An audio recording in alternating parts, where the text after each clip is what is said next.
شیطان کا وسوسہ، پتہ نہیں قبول ہوگی یا نہیں، اتنی دعا تو مانگ چکا ہوں، ابھی تک تو کوئی نتیجہ سامنے نہیں آیا، اور مانگنے کا کیا فائدہ ہوگا؟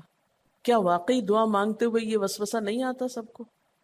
یا یہ مایوسی کی کیفیت نہیں آتی، میری تو نہیں سنی جا سکتی، معلوم نہیں وہ کون خوش قسمت ہے جن کی دعائیں سنی جاتی، اس لیے چلو کسی اور سے کہہ دیتے ہیں وہ میرے لیے دعا کر دے، اپنے لیے خود کیا کرنا۔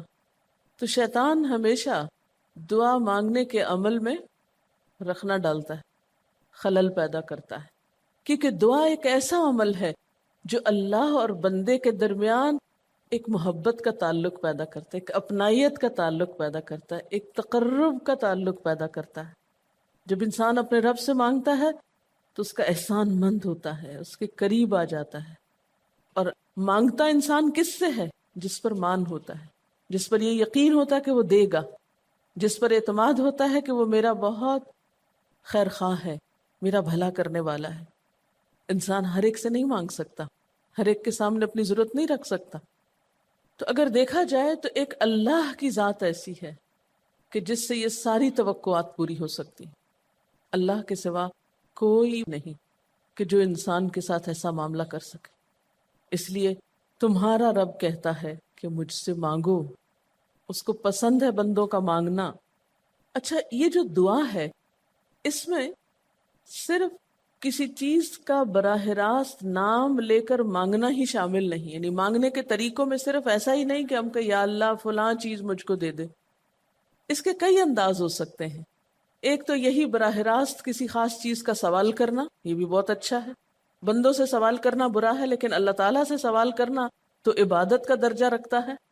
یعنی کتنا پیار آتا ہے نا اللہ تعالیٰ پہ کہ ضرورت ہماری ہے اور ہمارے اس مانگنے کے عمل کو بھی عبادت کہہ رہا ہے، کیونکہ ایک تعلق ہے نا، وہ وقت اس کی یاد میں گزرتا ہے، اس کی طرف متوجہ ہو کر گزرتا ہے، اس لیے وہ وقت بھی عبادت بن جاتا ہے، وہ عمل بھی عبادت ہو جاتا ہے۔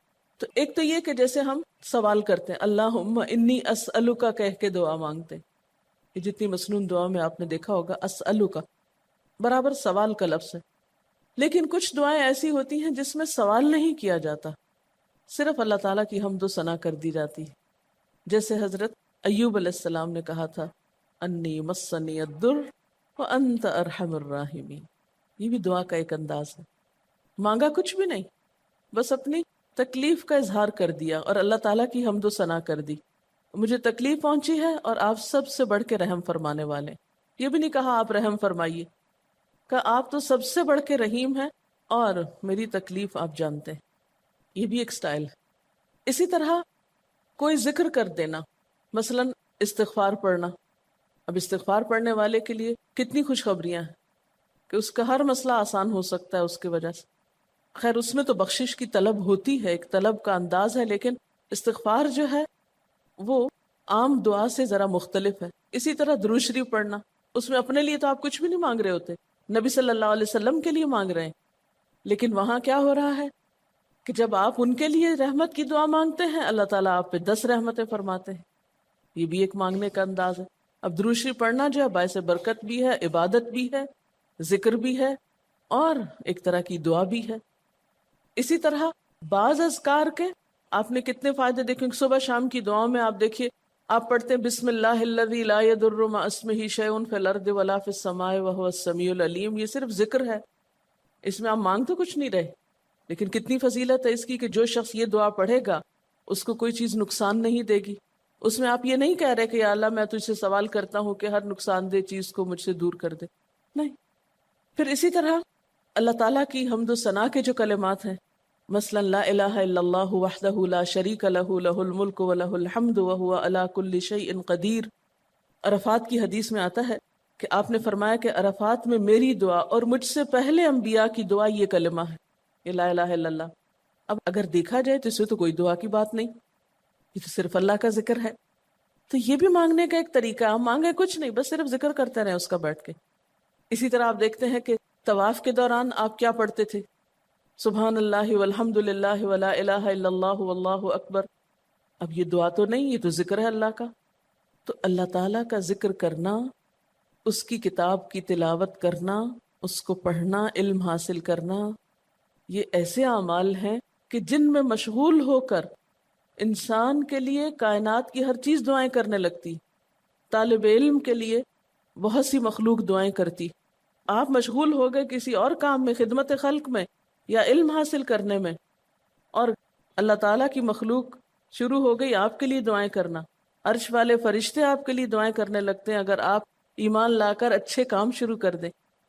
تو اللہ سے مانگنے کے مختلف انداز ہیں، ڈائریکٹ مانگنا بھی اور مختلف عبادات کرنا بھی. اسی طرح وَاسْتَعِینُوا بِالصَّبْرِ وَالصَّلَاةِ، مدد مانگو صبر اور نماز سے.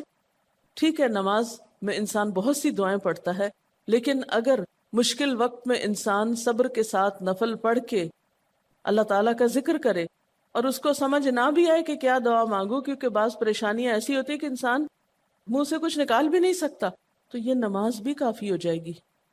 وَقَالَ رَبُّكُمُ ادْعُونِي، اور تمہارا رب کہتا ہے مجھے پکارو. اور پکارنے کے کئی انداز ہیں. دل ہی دل میں پکارنا بھی آتا ہے، چپ کے پکارنا بھی آتا ہے، اونچی آواز سے پکارنا بھی آتا ہے، اکیلے پکارنا بھی آتا ہے، سب کے ساتھ مل کے دعا کرنا بھی آتا ہے. کوئی دعا مانگ رہا ہو تو آمین کہنے سے بھی بات بن جاتی. مجھے یاد ہے کہ ایک دفعہ میں عمرے پر گئی اور طواف کے بعد جہاں میں نفل پڑھ رہی تھی، تو نفل کے بعد میں نے سوچا کہ میں اپنی دعا کرتی ہوں. اتنے میں ایک شخص عربی میں کوئی دعا مانگ رہا تھا. اتنی خوبصورت دعا تھی کہ میں نے ایسی دعا کسی سے نہیں کبھی سنی، اور میں نے صرف آمین کہنا شروع کر دیا. میں نے کہا یا اللہ، میری تو نہ زبان میں اتنی بلاغت و فصاحت ہے، نہ مجھے اتنی باتیں آتی ہیں، مجھے تو مانگنا بھی نہیں آتا، تو بس جو کچھ یہ مانگ رہا ہے مجھے بھی یہی دے دے. میں نے صرف آمین آمین آمین کہنا شروع کر دیا. یہ کتنا بڑا اس کا احسان ہے کہ ہم آمین کہہ کے بھی شامل ہو جاتے ہیں دوسروں کی دعاؤں میں. تو اسی لیے دعا کو عبادت کا نچوڑ کہا گیا، کریم، خلاصہ، ساری عبادت کا اوپر کا حصہ. اور ویسے بھی اگر دیکھا جائے تو ہر نماز میں بہت سی دعائیں ہیں. ہر موقع کی اللہ کے رسول صلی اللہ علیہ وسلم نے مختلف طرح کی ہمیں دعائیں سکھائی ہیں. سویرے جو آنکھ کھلتی ہے، سویرے کے اگر آدھی رات کو بھی کھلتی ہے، اس کی بھی دعا ہے. اس وقت سے لے کر کوئی کام ایسا نہیں دین کا یا دنیا کا، اچھا یا برا، جس کے لیے کوئی نہ کوئی دعا نہ موجود ہو. یعنی اتنا خوبصورت عمل ہے دعا مانگنا کہ جس کے لیے کسی خاص چیز کی قید بھی نہیں کہ کہیں بند کے بیٹھو تو ہی مانگو، کہیں پہنچو تو مانگو. نہیں، کہیں بھی مانگو، دن کو مانگو یا رات کو مانگو، کھڑے ہو کے مانگو یا بیٹھ کے مانگو، چلتے پھرتے مانگو یا چپ کے مانگو، منہ سے بولو بھی نہیں اور دل ہی دل میں مانگو تو بھی وہ سن لیتا ہے. کسی بھی طرح مانگ سکتے ہو، کہیں بھی مانگ سکتے، کچھ بھی مانگ سکتے ہو. اس لیے وَقَالَ رَبُّكُمُ ادْعُونِي أَسْتَجِبْ لَكُمْ، تمہارا رب کہتا ہے مجھ سے مانگو، میں تمہاری دعا قبول کروں گا. اور آپ کو پتا ہے کہ ربکم یہ صرف مسلمانوں کا رب نہیں، رب تو ساری مخلوق کا ہے. کافر کا رب بھی وہی ہے، خواہ وہ مانے یا نہ مانے. اس لیے قبولیت دعا کے لیے مسلمان ہونا بھی شرط نہیں. اگر کوئی کافر بھی اللہ کو پکارتا ہے، اپنے رب کو پکارتا ہے، تو وہ اس کی بھی سنتا ہے. اور خصوصاً اگر وہ مظلوم ہو، کسی نے اس پہ ظلم کیا ہو، تو وہ فریاد فوراً اوپر پہنچتی ہے، خواہ وہ مسلمان نہ بھی ہو. اس لیے یہ جو دعائیں ہیں یہ آپ سب کو بتا سکتے ہیں، مسلمز، نان مسلم، سب کو سکھا سکتے ہیں، تاکہ وہ اپنے رب کو پکارے اور رب ان کو ہدایت دے. اور پھر آپ دیکھیں گے کہ دعا کے ذریعے جو اللہ تعالیٰ پر اعتماد بیٹھتا ہے، اور اگر وہ خصوصاً یہ کہ جلدی قبول ہو جائے، تو اس وقت جو ایک خصوصی شکر کی کیفیت آتی ہے. لیکن یہ کہ مایوس نہیں ہونا. بات میں یہ کر رہی تھی کہ اس کے لیے کوئی شرط نہیں کہ کوئی شخص بہت نیک مسلمان ہو یا بہت اچھا مسلمان ہو، وہ تو گناہ گاروں کی بھی سنتا ہے. اس لیے بعض اوقات لوگ جب مایوس ہونے لگتے ہیں نا کہ ہم تو بہت گناہ گار ہیں، ہماری نہیں سنی جائے گی، تو انہیں مایوس نہیں ہونا چاہیے. مایوس ہو کے کہاں جائیں گے سننے؟ کس سے مانگنے جائیں گے؟ ان کو بھی پکارنا چاہیے، خواہ کوئی کیسے بھی گناہ میں ڈوبا ہوا، کیسی بھی حالت میں ہو، اور اس کے لیے بھی مانگنا چاہیے. حتیٰ کہ کافر جب تک زندہ ہے، اس کی صحت کے لیے، اس کی ہدایت کے لیے، اس کی خیرخواہی بھلائی کے لیے بھی آپ خوب دعائیں مانگ سکتے ہیں. آپ صلی اللہ علیہ وسلم ابو جہل کے لیے بھی دعا کرتے تھے، یا حضرت عمر کے لیے کہتے تھے کہ ان دونوں میں سے کسی ایک کو تو ضروری ہدایت دے. تو دعا ہر حال میں فائدہ دیتی ہے. ان مصیبتوں میں بھی فائدہ دیتی ہے جو اتر چکی ہیں، ان میں بھی دیتی ہے جو نہیں اتری. دعا تو ابلیس کی بھی قبول ہوئی تھی. اس نے قیامت تک زندگی کی دعا مانگی تھی، اس کی بھی قبول کر لی گئی. اس نے کہا تھا قال انظرنی الی یوم یبعثون، قیامت تک کے لیے مجھے مہلت دے کہ میں انسانوں کو بھٹکا سکوں. تو اللہ تعالیٰ نے کہا جاؤ، تمہیں مہلت دی گئی. اس لیے یہ خیال تو اپنے دل سے سب نکال دیں کہ ہماری دعا نہیں قبول ہوتی. سب کی ہو سکتی، شرط یہ ہے کہ آپ واقعی دعا مانگ رہے ہوں. ہاں، جو غافل دل سے مانگے اس کی نہیں قبول ہوتی، کیونکہ وہ مانگ نہیں رہا، وہ تو بس صرف ایک فرض پورا کر رہا ہے. وہ بظاہر دیکھنے میں مانگنے کا عمل نظر آ رہا ہے لیکن حقیقت میں مانگ نہیں رہا. تو حدیث میں آتا ہے کہ اللہ تعالیٰ غافل دل کی دعا نہیں قبول کرتا. بس کچھ ادب یہ ضرور سکھائے گئے کہ انسان قطع رحمی کی دعا نہ کرے، گناہ کی دعا نہ کرے، غلط کاموں کی دعا نہ کرے، اور پھر ساتھ یہ کہ دعا کرنے کے بعد مایوس نہ ہو، دعا میں جلد بازی نہ کرے، کیونکہ اللہ تعالیٰ نے قبولیت دعا کا وعدہ کر رکھا ہے. استجب لکم، میں قبول کروں گا تمہاری دعائیں. ہاں، یہ ضرور ہے کہ قبولیت کی شکلیں مختلف ہوتی ہیں. بعض اوقات تو انسان کو بالکل وہی مل جاتا ہے جو وہ چاہتا ہے، بعض اوقات وہ نہیں ملتا جو وہ چاہتا ہے، بلکہ وہ دے دیا جاتا ہے جو اس کو زیادہ ضرورت ہوتا ہے. یعنی ہمارا تو علم اتنا محدود ہے نا، ہم ایک چیز مانگ رہے ہوتے ہیں جو ہمارے حق میں کوئی زیادہ اچھی نہیں ہوتی. اللہ تعالیٰ ہمارے لیے ہم سے بڑھ کر مہربان ہے، وہ ہمیں وہ نہیں دیتا بلکہ وہ دیتا ہے جو ہمیں اس سے زیادہ فائدہ دے سکتا ہے. اگر آپ اپنی گزشتہ زندگی کی دعاؤں پہ ایک نظر ڈالیں تو ہم کتنی چھوٹی چھوٹی چیزیں مانگتے رہے ہیں، اور اللہ تعالیٰ نے ہمیں اس سے بڑھ کر عطا کیا ہے. ہم سب کو جو اللہ تعالیٰ نے دین کی سمجھ دی یا دین کو سیکھنے کا شوق دیا، ضروری نہیں کہ ہم سب نے یہ مانگا ہی ہو کہ اللہ تو ہمیں موقع دینا اپنے دین کو سیکھنے کے لیے، سکھانے کے لیے. لیکن یہ ضرور ہو سکتا ہے کہ ہم زندگی میں کچھ اور مانگتے رہے اور ہمیں وہ نہیں ملا، یہ نعمت مل گئی اور وہ ہمارے حق میں زیادہ بہتر ہو گئی. اور یہ ہو سکتا تھا کہ ہمیں وہ چیز مل جاتی اور آج ہم اس چھوٹی سی چیز کو لے کر اس کا شوق بھی پورا کر چکے ہوتے، اس کی ساری اٹریکشن ختم ہو چکی ہوتی، کیونکہ دنیا کی کوئی چیز ایسی نہیں جس کی اٹریکشن ختم نہ ہو جائے یا جس کی ویلیو گھٹ نہ جائے، جو پرانی نہ ہو جائے. لیکن قرآن کا علم ایک ایسا علم ہے جو ہر دم نیا لگتا ہے، ہر دم زندگی دیتا ہے، خوشی دیتا ہے، سکون دیتا ہے، ایک راحت ملتی ہے. یہ پرانا نہیں ہوتا. پھر اسی طرح یہ بھی ہوتا ہے کہ بعض اوقات انسان کی کوئی آفت ٹال دی جاتی. آپ مانگ رہے ہیں رزق، تو وہ رزق میں برکت تو نہیں ہوتی مثلا، لیکن کوئی بیماری آپ سے ٹال دی جاتی کہ خدا نہ خواستہ آپ کو اگر مال مل بھی جائے اور ایسی بیماری لگ جائے کہ سارا مال اس میں ڈوب جائے، تو مال بھی گیا اور تکلیف الگ. تو اللہ تعالیٰ اپنی رحمت سے آپ کو زیادہ مال تو نہیں دیتے مگر وہ بہت بڑی بلا سے محفوظ رکھتے ہیں، کسی حادثے سے بچا لیتے ہیں، کسی ایسی پریشانی سے بچا لیتے ہیں کہ جس میں آپ کا سب کچھ ہی کھپ جاتا. کیونکہ ہمارے پاس کوئی رائٹ تو نہیں ہے، ہم کوئی ڈیزرو تو نہیں کرتے کہ ہر وقت ہم امن و امان میں رہیں. ہمارے اپنے گناہوں کی بدولت، کئی بیرونی اسباب کی بدولت کوئی مشکل، کوئی حادثہ، کوئی مصیبت کسی بھی وقت آ سکتی جو دنیا میں مختلف لوگوں پر آتی رہتی. ہم ہر امن ڈیزرو تھوڑی کرتے ہیں، یہ تو اللہ کی عنایت اور رحمت اور نعمت ہے کہ وہ جو ہمیں دیے ہوئے یہ.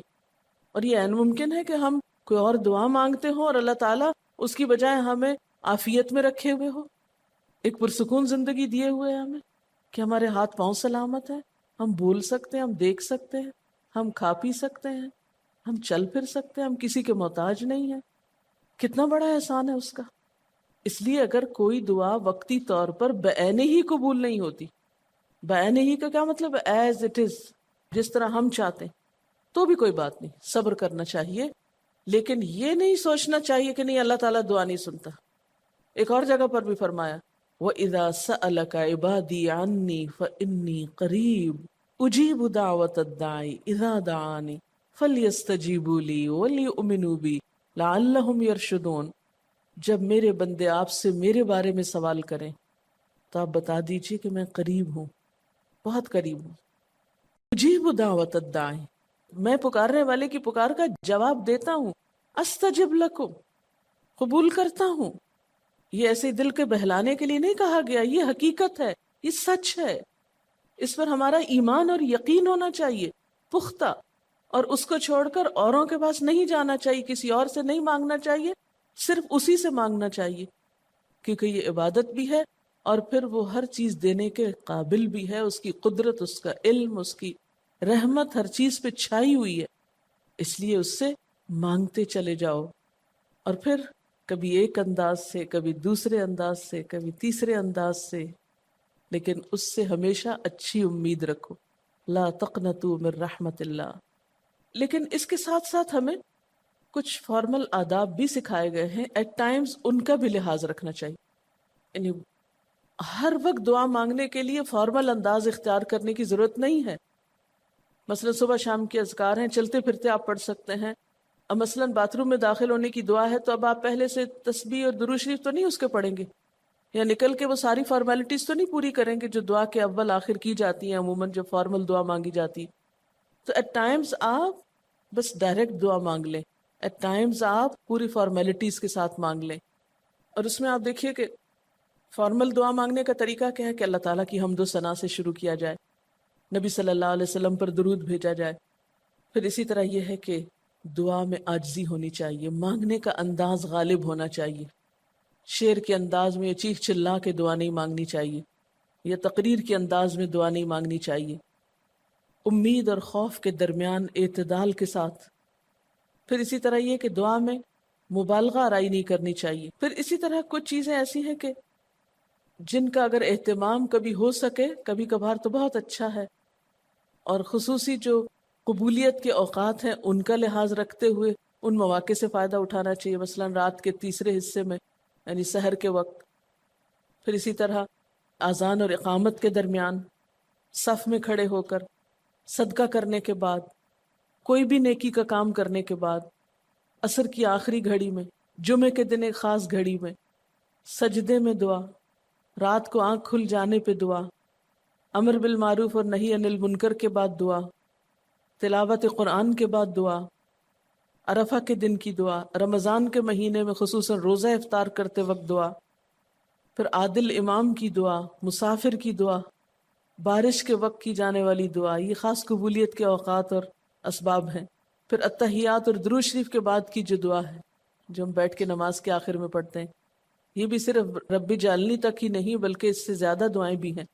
پھر اسی طرح جب اللہ تعالیٰ پر بہت پیار آ رہا ہو، بہت دل اس کی طرف متوجہ ہو، کیونکہ اللہ تعالیٰ غافل دل کی دعا نہیں سنتے، تو جب دل بہت متوجہ ہو تو فوراً دعا کے بھی فائدہ اٹھا لیں۔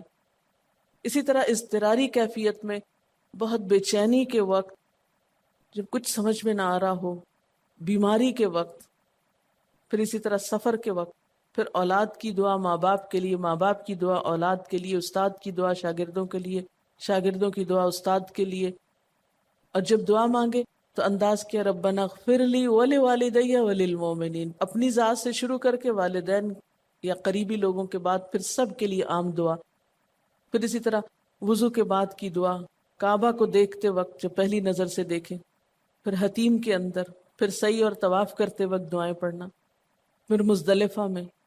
لیکن یاد رکھیے کہ ان قبولیت کے خاص مواقع اور مقامات کے علاوہ دعا تو کسی بھی وقت کی جا سکتی اور کوئی بھی گھڑی قبولیت کی گھڑی ہو سکتی، اس لیے ہمیشہ دعا مانگتے وقت یہ یقین رکھیں کہ اللہ تعالیٰ قبول کرے گا، مایوسی کے ساتھ دعا نہ ہو، کیونکہ جتنی ہماری دعا کے اندر یقین کی کیفیت ہوگی اتنا ہی انشاءاللہ قبولیت کے چانسز زیادہ ہوں گے۔